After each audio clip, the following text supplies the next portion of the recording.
First of all, we can discuss about the nature of the solution like as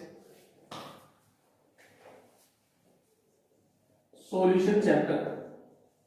In this chapter, we are going to discuss about the solution, basic terms of the solution, like as we can say component solute plus solvent forms solution. यहाँ पे मैं बात कर रहा हूँ solution के chapter की, जो चैप्टर नंबर हमारा सेकंड है। अगर इस सॉल्यूशन चैप्टर को देखा जाए तो इसकी जो जनरल टर्म्स है उनको देखेंगे कि जो सॉल्यूशन टर्म्स है उसको अगर बात करें कि सॉल्यूट प्लस सॉल्वेंट, इन दोनों से सॉल्यूशन का फॉर्मेशन हुआ तो सॉल्यूशन है क्या? बेसिकली सॉल्यूशन एक होमोजेनियस मिक्सचर है। सॉल्यूशन क्या है हमारे पास? एक होमोजेनियस मिक्सचर है। तो वी कैन से सॉल्यूशन है क्या? Solution is a homogeneous mixture. Solution एक होमोजेनियस मिक्सचर होगा जिसके अंदर दो कंपोनेंट होंगे, एक सॉल्यूट होगा, एक सॉल्वेंट होगा। अब इन टर्म्स को समझते हैं। सॉल्यूट का मतलब क्या है, सॉल्वेंट का मतलब क्या है? देखिए सॉल्यूट बिल्कुल एक छोटा सा टर्म्स है सॉल्यूट। तो कह सकते हैं कि solute which is present in smaller amount, which is present in the smaller amount. बात करेंगे आगे क्या मतलब है इन स्मॉल अमाउंट का। Solvent it's a part of solution which is present in larger amount,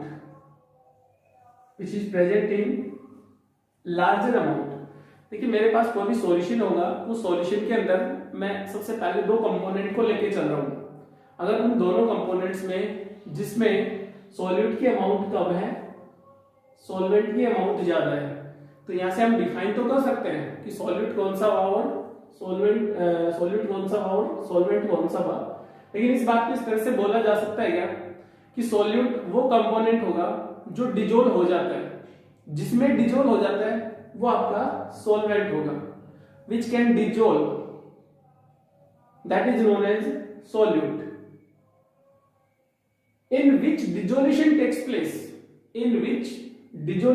place, जिसमें डिजोल्व होगा, that is known as solvent. लेकिन जहां पे टर्म्स आपको दिखाई दे रही है कि मैं ऐसे लिख चुका present in smaller amount, present in larger amount. देखिए इस अमाउंट का क्या मीनिंग है? इस अमाउंट का बेसिकली मीनिंग हो गया in terms of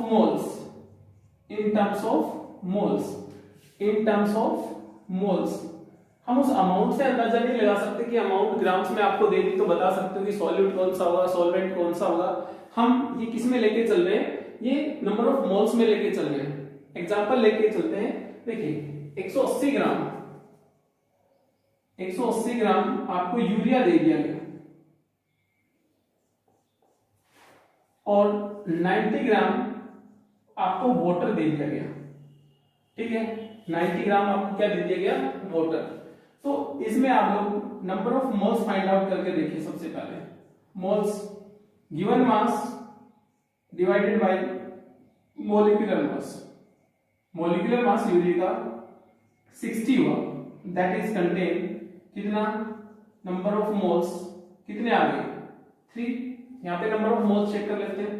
90 gram water है मेरे पास, मोलिकुलर मास कितना? 80।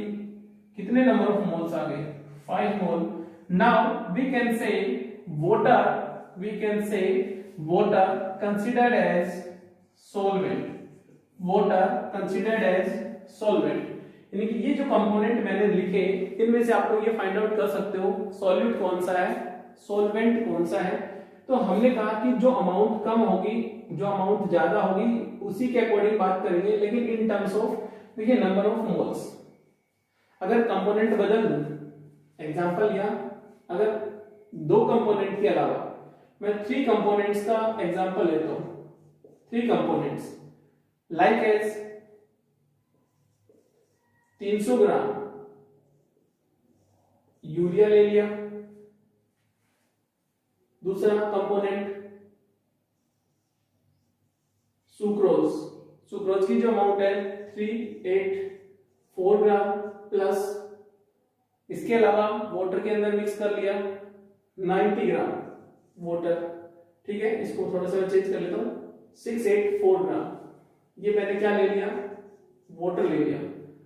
3 कंपोनेंट्स के अंदर यूरिया है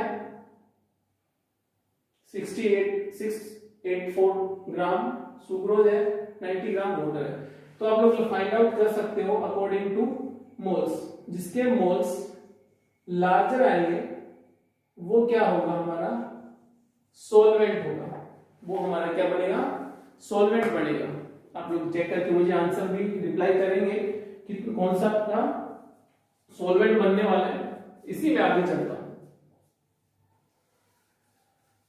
अगर हमें ये पता चल जाए सॉल्यूट कौन सा है और सोलवेंट कौन सा है, तो इसके बाद हम उन कंपोनेंट्स की बात कर सकते हैं। देखिए, अगर मेरे पास सॉल्यूट एक है, सॉल्वेंट भी एक है, तो ऐसे सॉल्यूशंस को क्या बोला जाएगा, ऐसे सॉल्यूशंस को क्या बोला जाएगा, बाइनरी सॉल्यूशन। Binary solution. अगर एक सॉल्यूट है, एक ही सॉल्वेंट है, तो ऐसे सॉल्यूशंस को बोला जाता है बाइनरी सॉल्यूशन। अगर यहाँ पे मैं सॉल्यूट दो, जैसे आपको एग्जांपल दे दिया गया, लाइक 2 सॉल्यूट मैंने ले लिए, 2 सॉल्यूट ले लिए, बट सॉल्वेंट हमेशा एक ही होगा, बट सॉल्वेंट हमेशा एक ही होगा, ध्यान रखेंगे। तो ऐसे सॉल्यूशन को टर्नरी सॉल्यूशन बोला जाता है। क्या बोला जाएगा, टर्नरी सॉल्यूशन। ऐसे अगर सॉल्यूट मेरे पास 3 है, एक सॉल्वेंट होगा, तो उसको बोला जाता है क्वाटरनरी सॉल्यूशन। Quaternary solutions. तो इसलिए बाइनरी, टर्नरी, क्वाटरनरी सॉल्यूशंस एक टाइप हो गई सॉल्यूशंस की। इनमें एक छोटी सी बात हमें ध्यान में रखनी है, सॉल्वेंट हमेशा एक ही होगा जिसके अंदर डिसोल्यूशन होगा। The component in which dissolution takes place, that is known as solvent. देखिए, बेसिक टर्म्स थी जो मैंने आपसे डिस्कस किया सॉल्यूट और सॉल्वेंट के बारे में।